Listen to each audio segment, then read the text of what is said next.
Welcome everyone to a special episode of Game On, a video series started by G2G.News, where we'll have a series of conversations with various stakeholders associated with the gaming industry.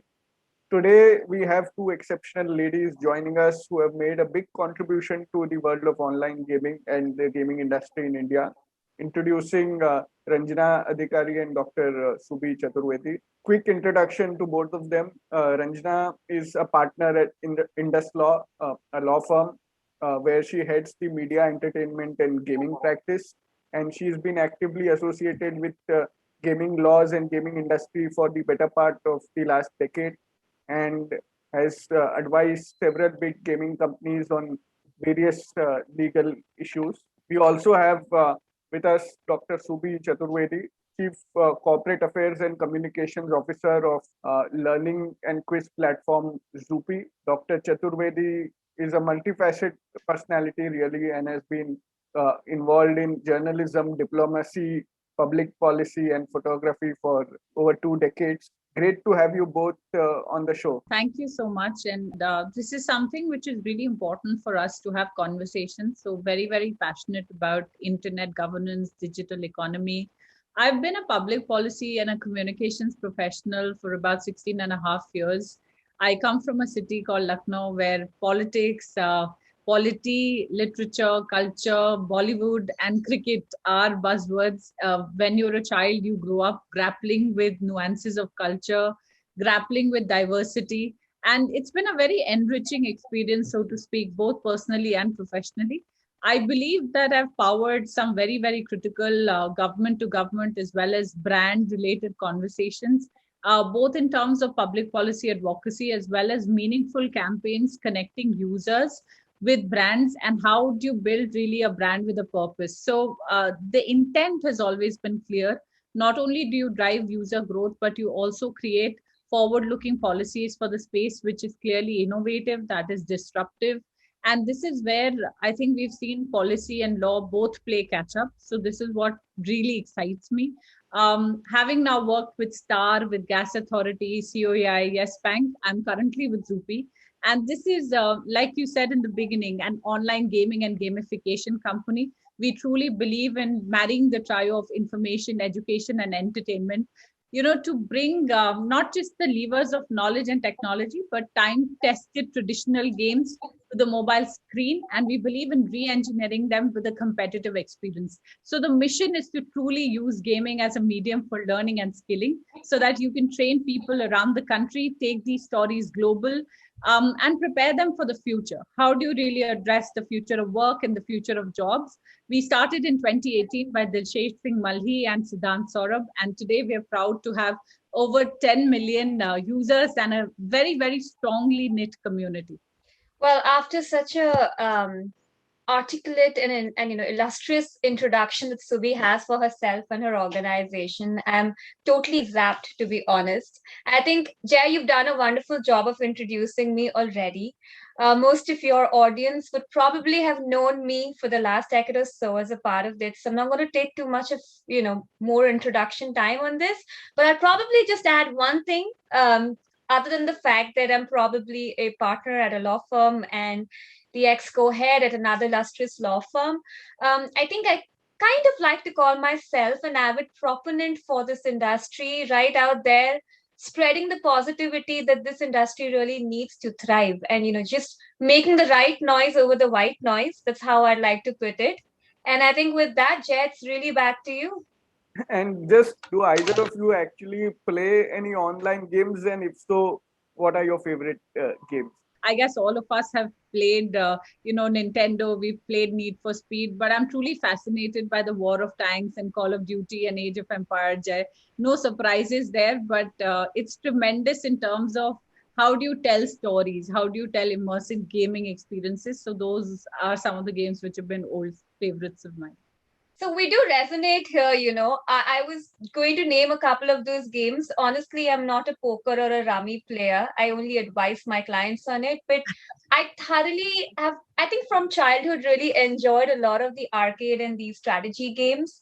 So Age of Empires was used to be a favorite at one point of time. And I'm married to somebody who's an avid gamer. So I am a passive gaming, absorber in my household as such. So yeah, we do have something in common out there. So, jumping right into the topic, which both of you have a great degree of expertise, and this is a perennial topic of conversation, right? The issues surrounding online gaming, which have actually created a lot of buzz in the last year, especially after COVID. Ranjana, maybe if you could take us through what are some of the challenges and issues that the industry currently faces. We all need to talk about the elephant in the room, which is not that big an elephant now. And that's really the regulatory issues, right? I think everyone knows in the last 18 months, there's been a lot of legal bullets, if I could say, that have been shot the way of this industry. And truthfully speaking, I think the industry's done a wonderful job of being resilient and standing up together for this fight. I think just to kind of name a few in terms of, currently in the last 18 months, what would be most relevant for this audience. Some of them may already know, some of them may be playing catch up. But I think with the blocking of the territories in Telangana, then Andhra Pradesh, and then Tamil Nadu, and slowly moving on to Kerala for especially the rummy operators and many different states making a noise and buzz about what their rules and regulations should be. It brought in a kind of instability in terms of business decisions that cannot be made on unstable and volatile policy in the country. I think this is one of the biggest challenges that the industry is facing today. Number two, I think lack of clarity and understanding amongst the policymakers in terms of understanding what is a game of skill, what is a game of chance, and just conflating that with betting and gaming in general, and putting gaming for skill with stakes in the same bucket as that. I think number three would be another challenge of just having the lack of adherence to standard processes around consumer protection and responsible gaming. The industry bodies are truly making an effort out there, but I think at the end of the day, as the word suggests, it's self-regulation and you need to be motivated yourself to some extent. I think in this entire buzz for being innovative and just taking on the challenge, operators sometimes lose the sight of what is important. And that kind of standardization needs to come in, whether in terms of a regulation or self-regulation, however you would like to call it. Number four, I think for me would be differential advertising standards, where somewhere ties in with the entire consumer protection part of it as well, because in last 18 months we've seen a lot of that happening as well, where you have different operators having a different take on how advertisement should be done, some putting games of skill in the same breadth of advertisement as gambling as well. What really has happened is repercussions that the entire industries had to face because of what I would like to call a little bit of irresponsible and immature advertisement, where the entire industry as a whole is trying to put a certain outlook for themselves out there. So for me, these four are probably the top challenges in the country today. Subi, what is your experience been in terms of the lay of land and challenges over the time you have been associated with Zupee? So, Jay, when we bat for a sector which is emerging, right, where there is no settled law and you are still exploring and discovering, you never bat for a single individual entity. What we're trying to do as policy professionals, as Ranjana has very, very beautifully articulated, is list down first what is it that can hurt business? What is it that you require for business continuity? Let me take a step back and first walk you through what is truly at stake right now. Why is it that the government should care? Why is it that the industry needs to come together? Why is it that associations need to come together and speak in one voice? If you only look at data, Jay, from Invest India, we currently have 500 million online gamers, out of which 250 million are mobile gamers. We've recently, just 2 weeks ago, completed the sixth anniversary of Digital India, where the Honorable Prime Minister addressed the nation and called for a techade. How will you get there? How will you get to the $5 trillion economy roadmap that you're looking at? I think gamification is clearly at the core of revival.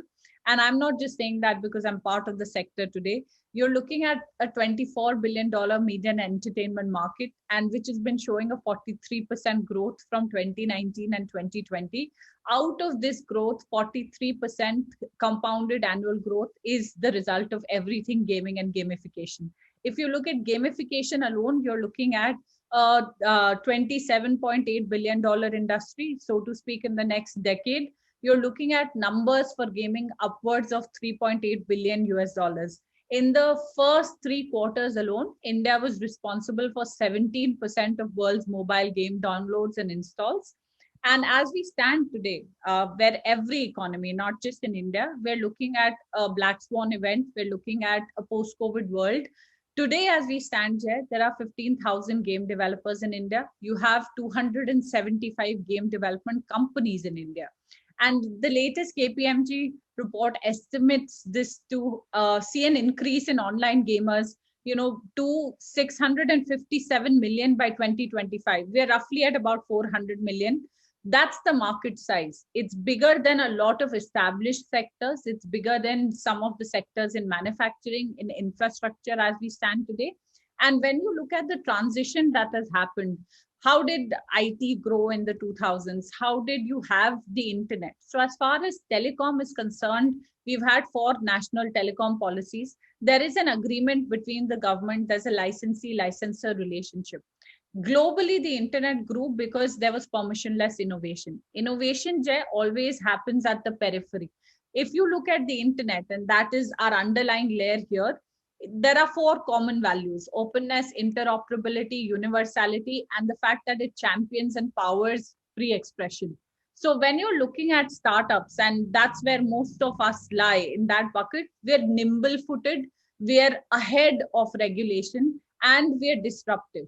When I look at my key challenges, not just as Zupee, and certainly speaking as a young startup which is exploring the boundaries and pushing the boundaries and getting global recognition and global accolades for it, our ask is fairly simple. Give us a progressive, stable, predictable regulatory and policy environment which gives the investors comfort, which allows us to engage constructively with you, the elected government, which we have elected into power and has the legitimate rights to make policies. But what we're asking for is have spaces which are regulatory sandboxes, have spaces which allow for innovation and disruption to happen. And we as industry, Jay, it's a two-way street. We have to do a better job to sensitize the government. We have to do a better job to showcase the opportunity, not just for us as an entity, but as India in terms of transformation. So when you're looking at input, you have the largest number of English speaking population, you have the largest number of engineers, and you have over 2 lakh jobs which can be created by 2025. You're looking at the next couple of years to make this leap of faith. When you start untangling the regulatory and policy piece, which is perhaps is something that gives all of us sleepless nights. I wake up every day and I hope that there is no state that has woken up and has decided to take coercive action, where there have been exceptions that have been carved through special ordinances. There is a very simple tenet, Jay, and that's been the summation of my entire life as a public policy professional. Can we look at public policy for public good, in public interest, and after due public consultation? We're willing to work with the government. We're willing to give all the research to the government. We're also powering a revolution, Jay, of responsible and ethical gaming. And Ranjana alluded to that. The All India Gaming Federation has a self-regulatory body. It's got very, very senior and established, respected judges, the likes of Justice Sen, who also happens to be the chairman of the Bombay Stock Exchange. There are psychologists, there are academicians, there are sports professionals, and there is a skills charter that at least a lot of us adhere to. We've also opened ourselves to one of the first audit by an independent auditor, and we have received certifications of being adhered to the skills charter. That's the movement that we're powering. But I want to close by going back to something very, very important that Ranjana said. We have to bat together as an industry. So if you have a few bad actors, that doesn't mean that the industry should be painted with a broad brush. Neither is the Indian gamer or the Indian consumer a single monolith nor can you look at a blanket one size solution fits all.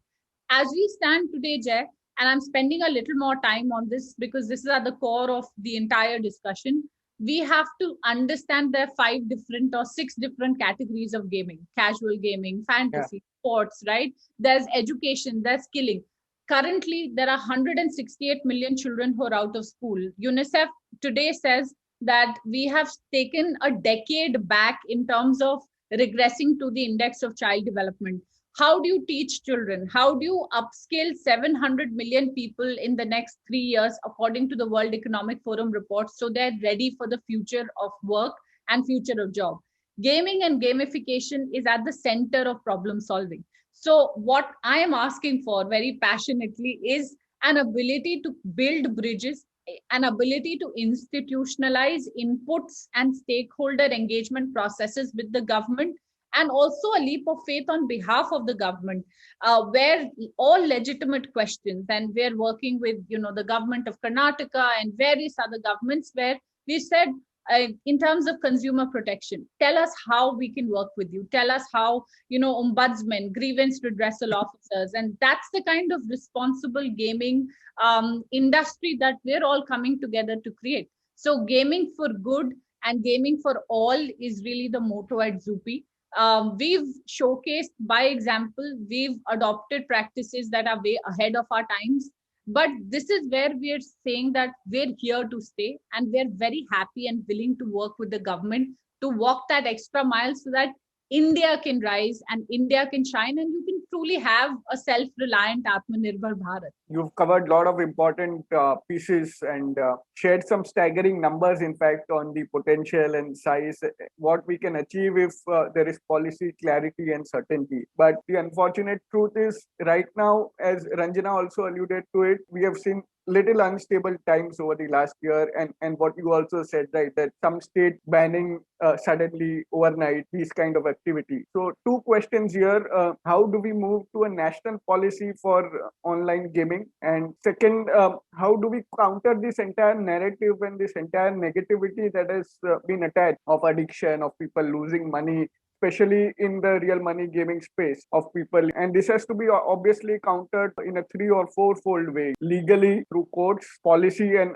advocacy through the government. But I think more importantly above all this is reaching out directly to the people, to the consumers, through the press or otherwise, and changing this entire perception. So, wanted to hear both of your thoughts on how do we counter it and how do we move towards a national policy. Subi has a lot of those wonderful numbers, which makes this conversation more relevant. And I think, taking a cue from what both of you have been saying, I'm just going to make, I think, 4 or 5 different points to kind of reiterate more on your second question, Jay. So how should you really be tackling it? How do you change this narrative? I think there are some simple things that you really need to do very consciously. And I can see that the industry has begun to make that change in the last 18 months. There's more conversations around it. So number one, education of the policy makers, decision makers, and judiciaries, and repeatedly affirm the different categorizations of gaming, something what Subi was talking about, and making them understand from an industry perspective and a consumer perspective as well, what each of those games mean. I think that's going to go a very long way in terms of having the right policy, whether national, whether state, whether a PIL decision, whatever it may be. Educating them is, I think, single most important thing to get this right. Number two, I think goes hand in hand with the whole education part of it, is creating the empirical data as well as getting the narrative of different case studies of all over the world and educating people on the benefits of regulating versus banning. And there are examples world over and probably even closer to home in the form of Telangana, where banning has probably not been the solution, but regulation could have been the case. I think as an industry, there is enough, reach to that kind of information to your overseas fraternity and to get those examples in the country to share with the relevant stakeholders. I think in same breath, my third point would be bringing in the right experts. And again, use them in this entire journey of education. You and I can speak a lot about this. New voices like Subi joining us as well are great voices to have different perspectives. But I think people who've been there, done that in other global economies, some of them burnt their hands and then revived like a phoenix. We need those stories. We need them to come and tell us how things were done and how we could do things. I think my fourth thing is going to be about talk more about the potential of gaming, what gaming has to offer beyond mainstream entertainment. I think the use of gamification in education, awareness building, social impact, I think we're really underestimating it as a community when we only talk about it games of skill with stakes and gambling. I think the narrative is becoming very, very small compared to what the true potential is. I think one example that comes to my mind when I was listening to Subi was, during the lockdown, how the NGO Ye Udan came up with that Survive COVID game just to make people understand the plight of the migrants of the lockdown and make you realize what, the country is going through. There are so many different facets of gaming and how gaming could really help a social cause. And I think five, but not the least at all, something the concerted effort that all these industry bodies are doing today. I think I really like the example of AIGF again in terms of what they probably are doing in Karnataka. And equally so, the other industry bodies are, doing these in different parts of the country as well. The way they're trying to mobilize public opinion, because one is educating the politicians, the judiciary, the policymakers as a whole, but it cannot be devoid of the critical public mass. It is important because at the end of the day, on one hand, when you're talking about, suicides because of real money gaming or gambling, till you do not educate people, whether it is on responsible gaming, whether it is on the benefits of gaming, or whether it is on any other facet, whether good or bad of gaming, and mobilizing public opinion, there is no industry today, especially in a digital age, that is going to survive. I believe that all these concerted efforts being taken to the next level is what's going to really change the narrative. And I'll just quickly touch upon the first question that you had on about a national policy. I think, Jay, we all know we all are all struggling with the right answer to it. We all have these various permutation combinations as lawyers in terms of, the government can do this, they can come up with some regulations under maybe the Consumer Protection Act, protect the consumers. Let's take the same route that the Price Competition Act took. But, well, all of that are conversations to happen as a consequence of all the efforts that are being done today. Whether it is chosen to be a national policy and a similar route to be taken the way that maybe the Price Competition Act was taken many, many years ago to find a solution to the problem that existed, or going down the route of maybe something like what Niti Aayog is proposing of having a certain combination of an overarching regulation with a combination of a self-regulatory framework, taking the more granular details of implementation of what you would look at in terms of enforcement. Subi, would you like to comment? Jay, these are really, really important questions. And when you look at one, what are the issues that we need to address? What is it that we need to do more? And second, the larger question of the national policy or the framework. Look, this is the journey that we've made in time immemorial when the entire debate between magic and science started. So anything that talks about culture, anything that talks about entertainment, any form that brings you joy or pleasure or the ability to innovate is always viewed with a lens of, hey, how's this happening? What can we do to understand better? When I was at COAI, you'd be amazed to know that there were certain voices that said the size of coconuts in certain states are growing smaller because of the presence of an EMF tower. You'd also be amazed to know, and this is public in information, that we decided to reduce the emission limits from towers by 1/10 arbitrarily for abundant caution. So India has EMF radiation emission limits, which are 1/10 that of world standard.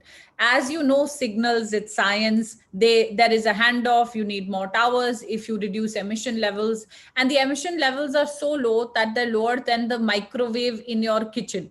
But this was a perception battle. What did we do? We engaged with RWAs. We worked with parents. We worked with children. We worked with academic institutions. We worked with doctors. And most of all, we worked with the government and we traveled to different states where we had conversations with language press, we had conversations with civil society. And the most inspiring part is the government traveled with us. And the government told people that this is critical infrastructure. And the senior most representatives of the government were part, where we worked together with the industry. And that is how Digital India, which is perhaps the most successful program and initiative of the Honorable Prime Minister, is truly unfolding. So from, less than 5 years ago, you have not only doubled the numbers, but you have brought people online. And this trio of Jandhan, mobile and Aadhaar, how does it really work if citizens are not empowered and if they don't have a reason to stay online? We're doing a great job as far as access is concerned, right? Lowest data prices. Now, one of the cheapest smartphones will come in. And these numbers are again staggering, right? 700 million individuals online, and we're bringing more online. How do you make them stay online? You have to give them a safe, enabling, and productive space to stay online. One of the easiest ways to remove this fear of the other or the unknown is experiences which are led through entertainment. And they started with music and, just looking for your favorite song. But a lot of people who are playing games today do not come from the metros. Tier 2 cities, tier 3 cities, 43% of all gamers in India being women. These are incredible statistics. People who are paying for real money games, a large chunk of them are women. The age groups have expanded.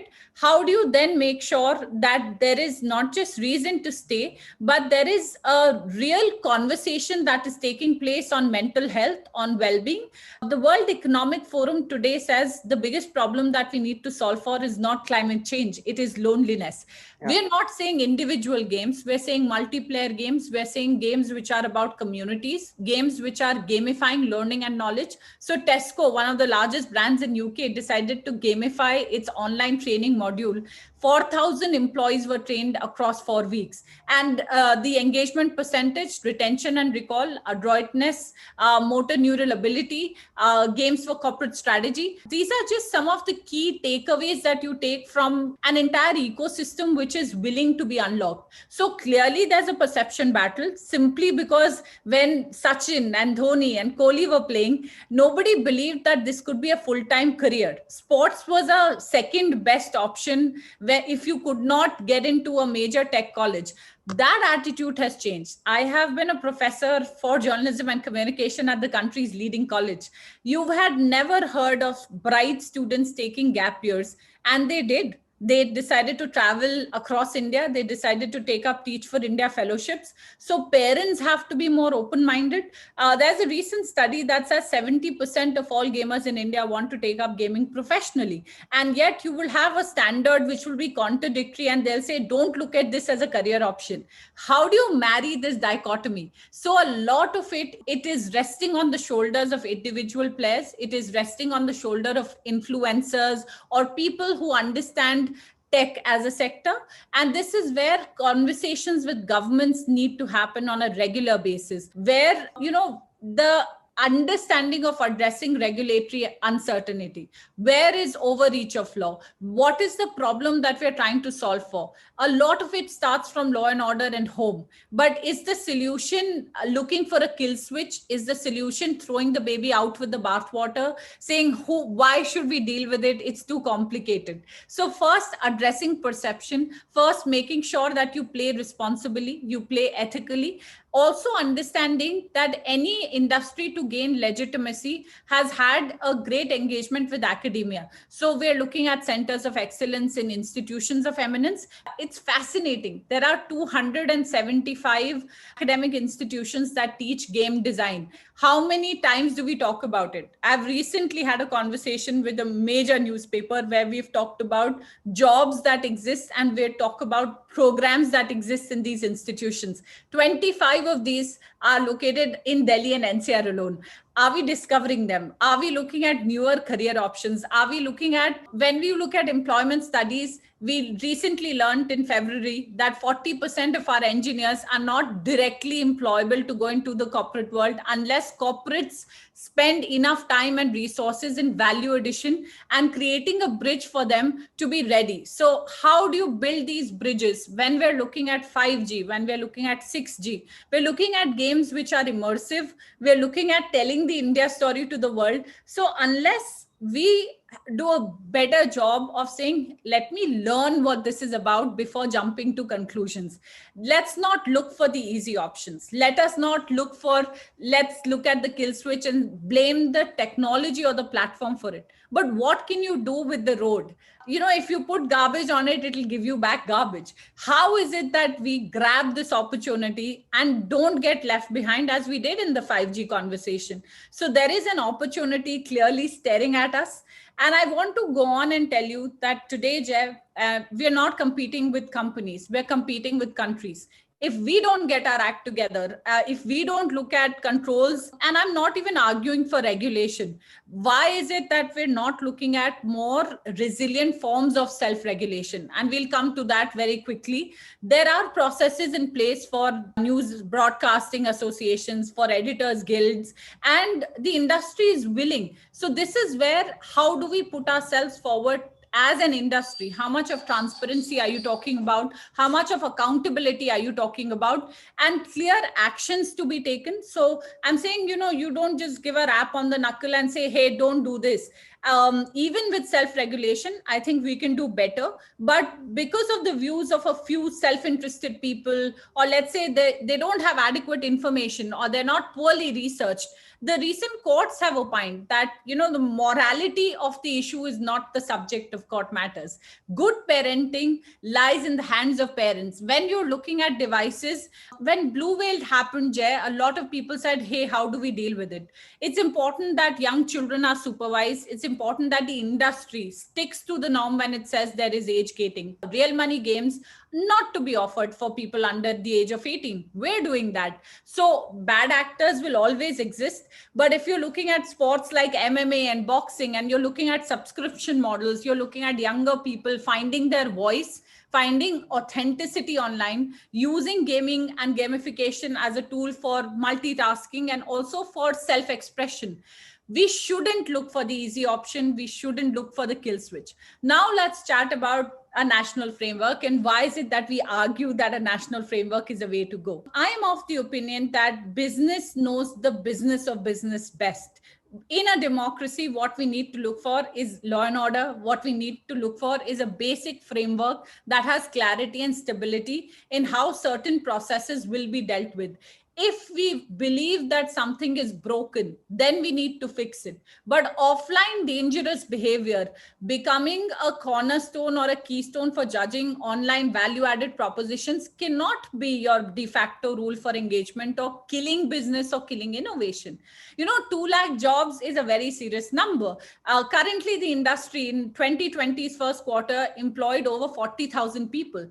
And this is innovation at your best bet. So why a national policy framework? Because you have IT parks, you have a backend, which is IT and ITES. And if you were to use the kill switch, it would be the Ministry of IT and Electronics that would come into play. So this is where self-regulation that the industry seriously puts forward. And this is where, treating us like a sunrise sector, we're actually creating incentives, creating investment bonds, being part of the Invest India delegations, looking at this as legitimate business.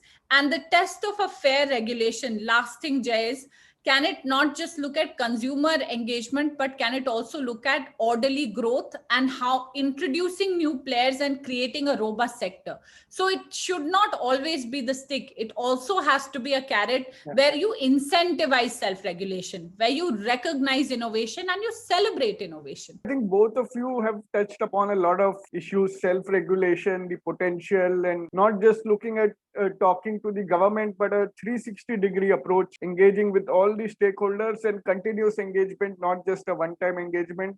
engaging at all levels, all states. So I think very valid points put by both of you. We are running a little short on time, so I'll just move into my last question, which is, on diversity. Like all other sectors, I mean, what I have personally seen over the last decade also is that both in terms of consumers as well as participation at the highest level of management, we have seen that women are somehow lagging behind in both. It's symptomatic everywhere, but especially so in the gaming sector as well. Wanted to hear both of your thoughts on how do we increase women participation both at the level of boardrooms and top management in the industry, as well as engaging with more female consumers. Jeff, firstly, thanks for bringing up a sensitive but a very important topic. And I think when you talk about diversity, I think the conversation is not necessarily just about women. Yeah. Of course, it's about women, but it's also about inclusion at different levels and women included as a part of it. I really do feel that somewhere the kind of roles that women do get in this industry are a bit stereotyped. That's right. And I think that's not just the case with India. I think there's similar stories globally. There was another such panel that I did a couple of months ago, and stories from Philippines, UK, Denmark. I had the exact same feedback from there as well. So it's not a problem only unique to India. I think there's a combination of things that are working here. Combination of the opportunities that women have probably got or not got in a C-suite leadership position, and probably the technology parts of the business and the decision making. And two, but a very important combination is that of the willingness of women themselves to be part of roles, which may at times may not be the typical choice for an Indian woman stepping into her career graph. For example, let me ask some tough questions. How many women coders has this industry in India really seen, or even globally for that matter? But let's stick closer to home. Historically, not many. I'm fairly certain on that. Let's talk about a more visible number. How many women poker players do we really know? There's Muskan and a couple of others who are really breaking the glass ceiling out there. But these are all aberrations of the rule book. So the question is there a lack of opportunity? Is it the society which is making us women not choose the untrodden for us? I think it's a combination of both these things. Something that Subi also brought up, right? Astounding numbers when you're looking at the internet users. I think there are almost an evenly poised numbers of consumer base for women versus men in terms of the ratio, both at the urban and the rural level. And of course, the rural market being the substantial market, there's a fantastic growth of almost 13% increase in consumer engagement on the internet. When you do have these astounding numbers, you need to probably ask yourself a few questions. And why do you need to ask these questions in a country like India? Maybe these are very commonplace kind of things to ask or contemplate in developed nations, but look at the history that India has really had. Look at the illiteracy levels that we've had, a history of maybe misogynistic practices also combined with it. Larger question for the digital age businesses like the online gaming business today. How many games are really out there which are targeting women as your consumer? How many women are really involved in the designing of those games? How many women are really a part of your leadership? I think each organization would have a different answer to it. It's not going to be something which is, common to each one. Everyone has looked at it very differently. So where women are concerned, I think it's a combination of organization policies wanting to embrace the change, give the opportunity, and women themselves wanting to get out of a certain comfort zone and wanting to move to different roles within this kind of an industry, which is, I believe, like she said, a sunrise industry and so much to offer. But since we are on diversity, I think a quick point I'll make before I hand this back to Subi as well. I think when you're looking at diversity, when you're looking at the true potential of India, we need to stop talking about just the volumes. You need to look at the depth that you can offer to the volumes, the democracy, the diversity within the local audience itself. I think a company like Windsor is probably getting its strategy quite good because they are looking at the growing demand of vernacular gaming content. That's a great example to move away from not just looking at your urban English or Hindi speaking audience, but looking at vernacular language speaking people, and your variety suddenly opens up. That's diversity, a different form altogether, helping you tap the complete potential in the country. And I guess just, history is going to speak for itself, that every country is at a very different loop in terms of this entire conversation of diversity inclusion. But I'm really glad, Jay, that you brought this up as a part of this conversation, not because there's Subi and I alone on this panel, but I think it's an important conversation to make a part of the larger national policy that you're talking about today. It's very important for women to be a part of the entire growth story and to really realize the entire potential of what this industry's really got to offer. This is a very, very important topic, and it's not just something that happens in the tech world or any other sector that you look at. When I started my internet governance journey, I was always the interloper. They would ask me, "Are you an engineer? Hey, what are you doing here?" And that's when I would argue and tell them that there are 7 layers to the internet. And that is where multiplicity of voices, plurality of expression, and just how people with diverse backgrounds would come in and change the entire constituent of who was solving for some of the largest problems, where the questions of access would impact developing countries and emerging economies the most. And the answer was staggering. You had men in, I think, over 50 shades of blue, mostly white, male Europeans. And this was the segment that was taking decisions for how over 4.2 billion people could possibly be brought online. It took us 2 years to put together the first ever coalition in the United Nations on access and connecting and bringing the next billion online. The work changed. We went on to set up 3 more coalitions on how to keep the internet safe and open, how to set up multi-stakeholder bodies, and how also to set up positions where one did not privilege a certain stakeholder because they just happened to be the elected government. The amazing part of the internet is whether it's the engineering task force, whether it is creators or coders, everybody is welcome and you're treated as an equal, where all stakeholders have a voice, because that's how you really create diversity. That is how you create innovation. When it comes to gaming, Jay, it's very important to note there are 3 critical studies and they all say the same thing, that only 14% of key decision-making roles across the world in senior leadership positions have been assumed by women. When we talk about diversity, it's not just about growth, it's good for business. And this is where I argue that when you have women, we've seen them focus not just on bottom lines, but we've seen them focus on creating games which are obsessed with users, which are user-centric. So at Zupee, at the office boy at Kanpur, or how is it that we're making a difference in the life of that young girl in Meerut, that is critical.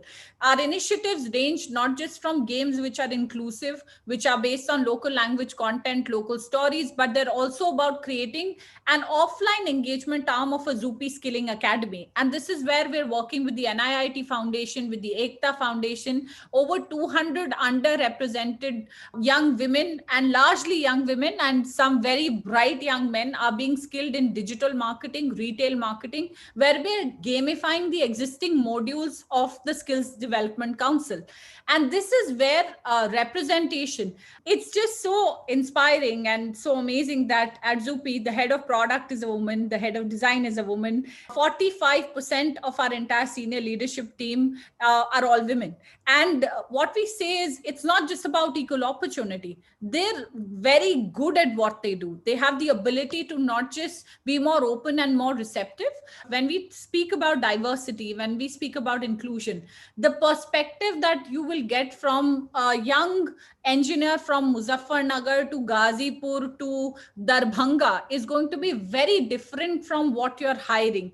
And this is where how rooted are you, how connected are you, the ethos and not being a me too or an also ran comes in. So the good news is that you now have campaigns like Equals at the UN. You now have campaigns like Raise the Game. We at Zupee have put out a call for an industry-wide coalition where we're saying gaming for good and gaming for all. How do you not just create forums which are safe and open for coders, but are allowing younger women to take up next generation leadership roles. So I currently head the first ever subcommittee at FICCI, which looks at women in technology, policy, and leadership. And we're mission driven to make sure that we're able to not just counsel, upgrade, but give immersive experiences across organizations and across sectors to young women.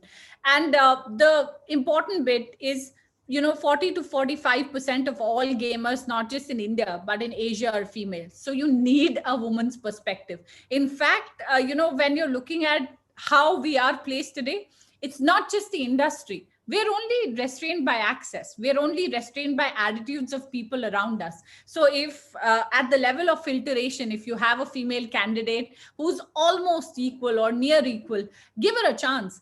And as women, we shouldn't also shy away, Jay, from asking for senior leadership roles. We shouldn't shy away from asking for equal pay. It's equally important that we don't undersell ourselves. We are not underconfident in saying that, why is it that I will not be paid equally as my male colleague or as my counterpart? And this is the effort that you do for advocacy for your organization. So I think it's very important that we owe it to ourselves. Most importantly, we need more women in ICT. We need more girls in STEM. And that's why when I argue for a national policy, I don't argue for privileging a certain small quadrant of everything that's online gaming. Like we said, there are 5 different sectors. The day you create a national policy, you empower a lot of young people in the field of gaming, and you democratize gaming and game development. You democratize learning, you democratize information. And that is what Zupee is trying to build for and solve for in India. So very, very happy to continue this engagement and work with everybody across the industry, because we know that we can't win this alone. If you travel individually, Jay, you'll travel fast, but if you travel together, you will truly travel far. Thank you very much for this panel and this discussion. It's been truly inspiring and lovely having a conversation with the both of you. Thank you, Ranjana and Subi. I think very important, and this should be focused upon seriously, having more women in leadership roles. Probably one of the things I can think of is through this self-regulation framework also, if there can be some mandate, some directive or guidance, and all companies together resolve that they'll appoint more women in senior leadership roles. I think that will automatically solve the B2C side of it, because once a woman is there in the leadership role, she'll understand and bring more people into the fold of the community. So thank you, both of you. It was a lovely conversation. Next week, we'll be back with another episode of Game On. And if you like this conversation, do press the bell icon and subscribe to our social media channels given on the link description. That's all for this episode. Thank you very much.